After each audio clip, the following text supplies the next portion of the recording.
रक्षा मंत्री राजनाथ सिंह ने ऑपरेशन सिंदूर में महिला सैनिक और पायलटों के शौर्य और पराक्रम की तारीफ की है। राजनाथ सिंह ने कहा कि महिला सैनिकों ने ऑपरेशन सिंदूर में बढ़ चढ़कर हिस्सा लिया और मां काली की तरह दुश्मनों के छक्के छुड़ा दिए।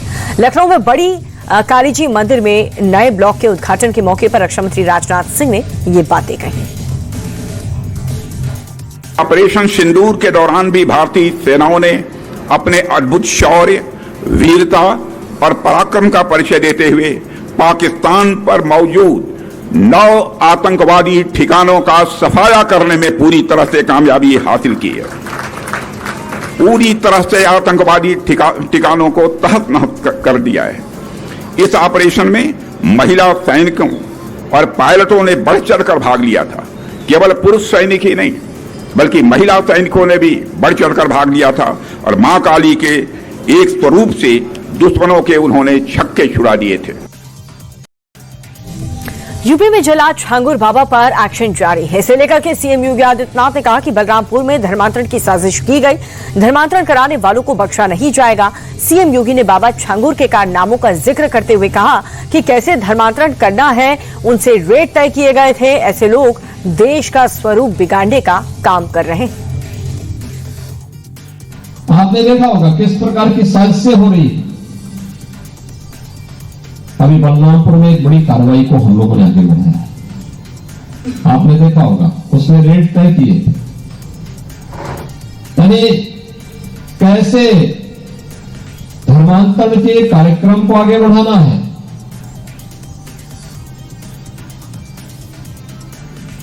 हिंदुओं में, ब्राह्मण में, क्षत्रिय में, सिखों में, अन्य ओबीसी जातियों में, अनुसूचित जाति जनजाति के लोगों को कैसे धर्मांतरित करना, सबके रेट उसने तय किए।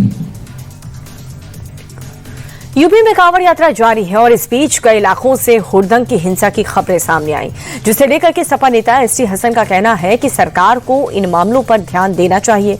कांवड़ के नाम पर अराजकता करने वालों पर सख्त से सख्त एक्शन होना चाहिए।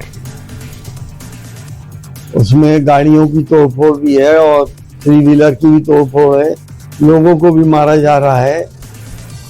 हम तो इन शिव भक्तों से एक बात ये कहना चाहते हैं कि जिनकी आप भक्ति कर रहे हैं, जिनकी तपस्या कर रहे हैं, उनका नाम ही भोले है। उन्होंने कभी किसी को टॉर्चर नहीं करा, उन्होंने दिया है इंसानियत को, लिया नहीं है कुछ भी। तो क्या आप उनके अनुयायी हैं अगर आप इस तरह की हरकतें कर रहे हैं? क्या आपकी तपस्या कबूल करेंगे वो? तो मैं तो यही समझता हूं कि ऐसे अराजक तत्वों के ऊपर कानून के हिसाब से कार्रवाई होनी चाहिए। पुलिस बिल्कुल ढिलाई ना बरते, वरना पूरे उत्तर प्रदेश के अंदर एक अफरा तफरी का माहौल हो जाएगा, लोग डरने लगेंगे। एसटी हसन को केंद्रीय मंत्री जयंत चौधरी ने जवाब दिया। उन्होंने कहा कि कांवड़ के नाम पर हुड़दंग मचाने वालों पर सरकार की नजर है। प्रशासन किसी भी अराजक तत्वों को बख्शेगी नहीं, हर उपद्रवी पर एक्शन लिया जाएगा। हमारी सरकार कांवड़ यात्रा को शिव भक्तों के लिए आसान बनाने के लिए हर संभव मदद करेगी।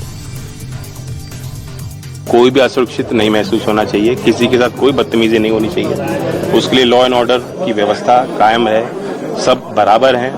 किसी भी त्योहार में सबको आजादी है मनाने की, लेकिन किसी और पे हस्तक्षेप ना हो।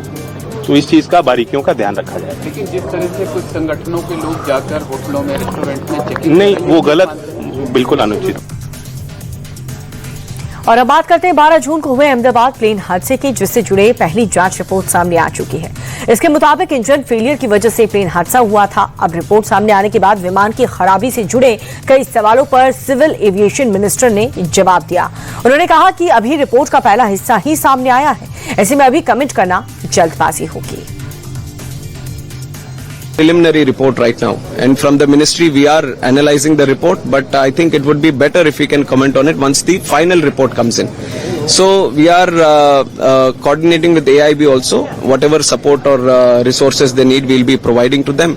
But AIB will be the primary investigating agency into this, and we are hoping that as soon as possible the final report also comes in, so that we can arrive at some conclusions.